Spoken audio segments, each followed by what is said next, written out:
नमस्कार, बातमी आहे पंढरपूरमधून।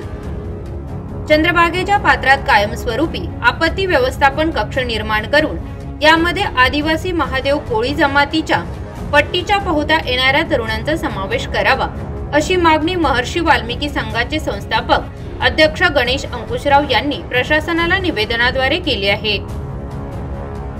नुकतेच चंद्रभागेच्या पात्रात बुडून तिघांचे बळी गेले असून आजही एका मुलीने नदीत उडी घेतल्याने ती बुडाली आहे। या मुलीचं शोधकार्य सध्या नदीपात्रात सुरू आहे।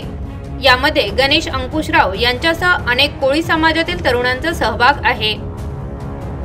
यावेळी बोलताना गणेश अंकुशराव यांनी चंद्रभागेच्या पात्रात कोणत्या उपाययोजना करणे आवश्यक आहे याबाबत ही माहिती दिली आहे।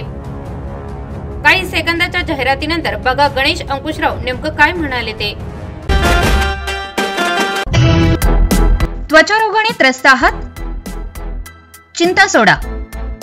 सर्व प्रकारच्या त्वचा विकारांवर 100% खात्रीशीर उपचार, तेही कमी खर्चात। इसब, गजकर्ण, नायटा व सर्व प्रकारचे जुनाट त्वचा विकारांवर 100% खात्रीशीर उपचार। कोणत्याही त्वचेच्या रोगावर खात्रीशीर इलाजासाठी लगेच संपर्क साधा। आमचा पत्ता आनंद हॉस्पिटल, कासेगाव, तालुका पंढरपूर, जिल्हा सोलापूर। अनेक वर्षांपासून रुग्णसेवेत असलेले डॉक्टर आनंदराव संभाजी गवळी। संपर्क 9860 40 66 07 8830 77 18 07। मी गणेश अंकुशराव, संस्थापक अध्यक्ष महर्षी वाल्मिकी संघ। चंद्रभागेच्या पात्रात आहोत।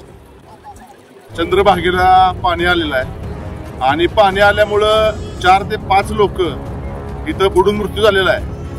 मंदिर समितीला आम्ही वारंवार मागणी करतोय की इथं सुरक्षा रक्षक नेमावे, आपत्ती व्यवस्थापन कक्ष इथं स्थापन करावा आणि स्थानिक कोळी बांधव कमीत कमी 5-25 जण इथं कायमस्वरूपी 24 तास स्विमर इथं ठेवावे, रक्षक नेमावे।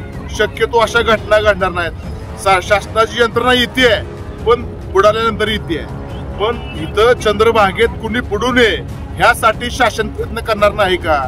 शासनाने ह्यासाठी प्रयत्न केला पाहिजे की ह्यात कोण बुडलं नाही पाहिजे। बुडल्यावर मग तुम्ही पोटी पाठवचाल, यंत्रणा पाठवचाल, हुडकचाल, शोध कार्य करचाल, पण त्याचा उपयोग काय? त्यामुळे आधीच तुम्ही येणारे आषाढी वारी असत, इथं येणाऱ्या प्रत्येक भाविकाची गर्दी असत, ह्याचा विचार करून मंदिर समितीचं लाखो करोडो रुपये नुकसान आहे। मंदिर समिती नाही तिथं वायपट खर्च करते आहे। अनेक ठिकाणी रक्षक नेमलेत, पण ही मूळ चंद्रभागा असणारी इथं लाखो करोडो भाविक वर्षभरामध्ये येतात। त्यांचं तुम्हाला काय महत्व आहे का नाही? तुम्हाला भाविकाची काय किंमत आहे का नाही? पण मंदिर समितीने लवकरात लवकर निर्णय घ्यावा।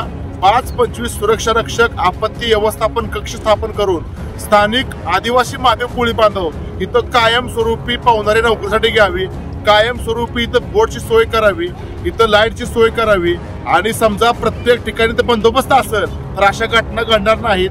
4 ते 5 लोक आतापर्यंत गेल्यात आणि आता आषाढी वारी आहे। उद्या आषाढी वारीमध्ये तर अगदी मोठी घटना घडली, त्याला जबाबदार कोण? म्हणून लवकरात लवकर मंदिर समितीनं आपत्ती व्यवस्थापन कक्ष स्थापन करावा, स्विमर नेमावे, रक्षक नेमावे, अन्यथा आम्हाला महर्षी वाल्मिकी संघाच्या वतीनं तीव्र आंदोलन करावं लागेल।